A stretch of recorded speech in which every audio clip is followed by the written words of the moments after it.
Be aware, again, for you, particularly for you novices, that your invoices are subject to subpoena. Okay? And these are the kinds of questions you might often get as a result of that. Mr. Expert, how much time did you personally work on this project? Jim touched on this a little bit in his presentations. How much time did your staff work? Don't your professional standards require that you supervise your staff? Adequately. Adequately, yeah. Did you do this? The bottom line is, did you write your own expert report? Do the hours show that? How do you respond to that sort of sequence of questions? I'll start with you this time. And, well, first of all, let me ask a question.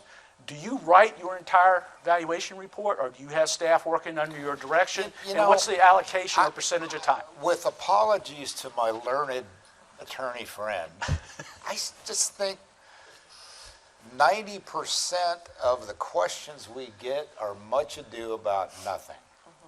Because, Your Honor, have you ever had your own private practice?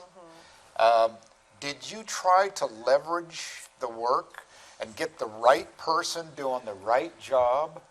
Is there a prescribed number of hours that means I have adequately supervised? Following on that, I've actually, what Kevin just described, I've actually used the analogy of a law firm when I've been questioned in that fashion, because, particularly if it's a bench trial, the judge gets it.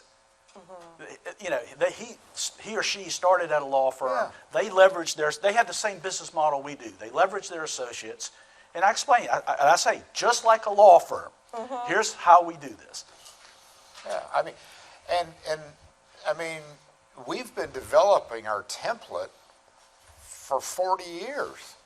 So I know the ins and outs. I know the things that I need to review. And the benefit of experience is you can look at the big picture. I mean, I'm telling you stuff you guys already know. You can find where the problems are quickly. Right. Does this value make sense? You know, does it Shane? matter that there's a typo in the company specific, the background? Well, lack of attention to detail, Mr. Yeanoplos. How many other errors are in that report? Shannon. Much ado about nothing. So I've had my own firm for the past 5 years, so I haven't had to worry about this because I've been, involved in the minutia of every project. But I recently joined Elliott Davis, and I'm going to have to really relearn how to delegate. But like Kevin said, I think it's somewhat silly to spend time on this because you only get a small amount of time with the judge, and less of that you get his attention. So where I've seen it to be effective is I did have a case with another expert in a large firm, and I know he delegated a lot, and he didn't really even know the names of the companies involved in the case. So, that's when it's good on cross-examination, kind of feeding the attorney I'm working with these questions about ask him how much he worked on it. But it was already apparent that it wasn't enough. So you're helping him make a big deal out of nothing. I am. Miles, It doesn't go both ways. from an attorney's perspective, have you used an approach, with these types of questions to try and attack an expert? And have you been successful, or do you not take that approach? It depends on the case and the expert. But I would disagree with what both my panelists. All right, now this is what we want, some dissension here. So you get a different perspective. He's a recovering CPA. I'm actually in full-blown deep CPA. I got to get my CPE in this year. All right. So what I would say, their fundamental idea is correct, that this is much ado about nothing. But where Kevin misspoke, and maybe intentionally so, was... It's an opinion. How can it be wrong? Easily it could be wrong. You'll get your chance on rebuttal. Yes. Or actually redirect, this is rebuttal. He was answering how to build a watch, not answering what time it is.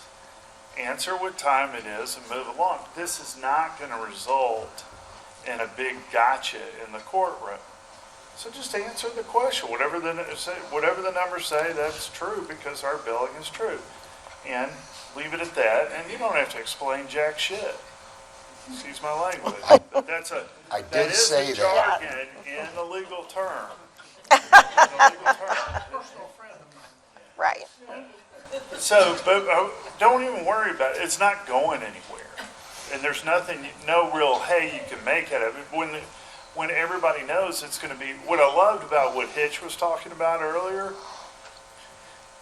was that's the meat of a lot of disputes. And how do you explain complex concepts to a judge who is not a visual thinker? I took a photo with all those numbers. That's going to freak out 90% of lawyers. There's just too many numbers up there. Right. But the concepts are hard. If you can explain the why, but I would not even bite on any of this. It's a waste of time, and it's not going to. The delta between a great result at trial and a terrible result at trial is next to nothing on this topic. Okay, let's move on.